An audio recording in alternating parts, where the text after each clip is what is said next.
Hey, it's just gonna fucking stars will align for you. Oh wait, I am. Put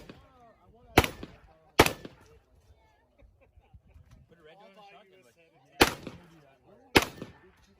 that was the last thing I did to level up because I'm fucking peeking over my bead all the time.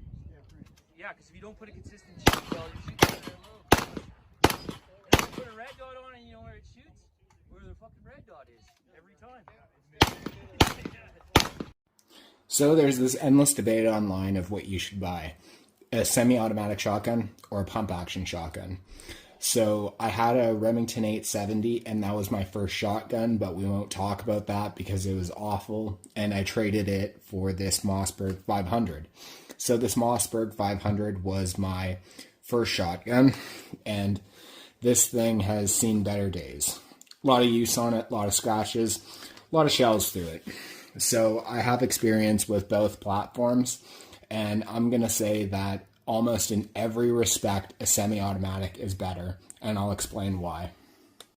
So these are both tube-fed shotguns. This is a Beretta 1301, and obviously this is a Mossberg 500. And these things function kind of similarly. When the bolt is back, the lifter is locked, and you cannot load it. Same with on this Beretta. And essentially, if you run these things dry, it takes a little bit of finesse to get another shell back into the chamber and ready to fire. So for a pump action, you load it up like so. And on this pump action, you hit this slide release and you can pump it, or you can pull the trigger and it does the same thing. But that's how it kicks a shell so it can feed like so. And this slide is locked until you do the same process.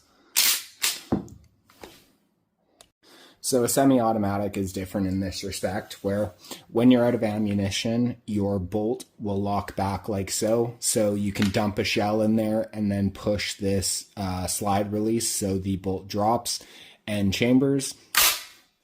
Or what you can do is load a shell like this, and you can push this button or pull the trigger to drop a shell and then cock the handle, and then you're good to go. So like I said earlier, I don't think pump action shotguns bring anything to the table compared to a semi-automatic other than price. These are typically about 3 times less expensive than most semi-automatic shotguns.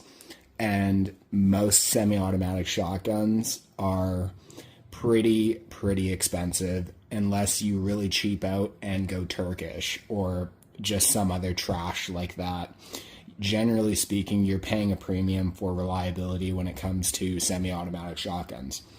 And most of my experience comes down to hunting, range shooting, and a lot of competition. So for competition, whenever I see malfunctions and people running into issues with shotguns, it's either Turkish or pump action. And that's a weird thing to say because most people associate pump action shotguns with ultimate reliability. And mechanically, these things are more reliable because it's manually actuated. However, what happens is people short shuck these. And with a tube-fed shotgun, you want a horrible malfunction, you short shuck it because it will dump another shell into the carrier, and you want a malfunction that is hard to deal with, a double feed on a tube-fed shotgun. With a semi-automatic shotgun, that just plainly and simply does not happen.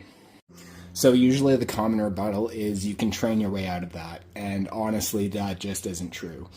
The guys that shoot these manually actuated or pump action shotguns in competition, these guys are pro level shooters, where if they had a semi-automatic or anything like that, they would just wipe the floor with me. And these guys train a lot, they shoot these things a lot, and that still happens. So all of that, you know, if you train enough, it won't happen, and all of that stuff goes out the window as soon as a clock or anything like that is introduced and you actually have the opportunity to test your gear rather than just taking your time on the range to do it. So these guys are pro level shooters, and that still happens to them. So I'll reiterate that point again, where really the only thing that pump actions bring to the table in the modern day of reliable, good semi-automatic shotguns is cost, because these things have less recoil, in my opinion, at least if you talk about just user experience. These things are going to be more reliable. And again, that just depends. If you have anything that's Turkish, generally speaking, it's terrible. Usually they'll break apart on their own and you'll have issues regardless. So I'm not talking about just like your bottom of the barrel semi-automatic shotgun. I'm talking about like Berettas or Brownings or something like that. In most aspects, these things, like these semi-automatic shotguns, are going to be more reliable than your pump action shotguns, just because you don't have the opportunity to introduce that human element of error. Because like I said, mechanically, these theoretically should be more reliable than this because you don't have a gas system. However, if you short chuck it and you double feed it, that is a very, very hard malfunction to deal with. So I don't work for Big Pump or Big Semi, so I don't really care what decision you make. I'm just talking about my experience.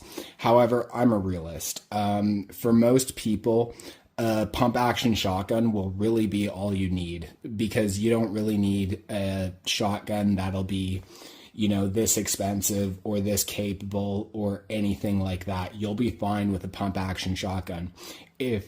If you're in a situation where you only have to shoot 1 or 2 shells and you really have the time to pump it all the way back and pump it all the way forward to ensure that everything is locked and everything is good to go and there is no short chucking or anything like that, if you're just going to shoot these things a couple times a year or use it for hunting or something like that, I would 100% recommend going for a pump action shotgun, because like I said, most of these semi-automatic shotguns are going to be 3 times more expensive than your average pump action shotgun.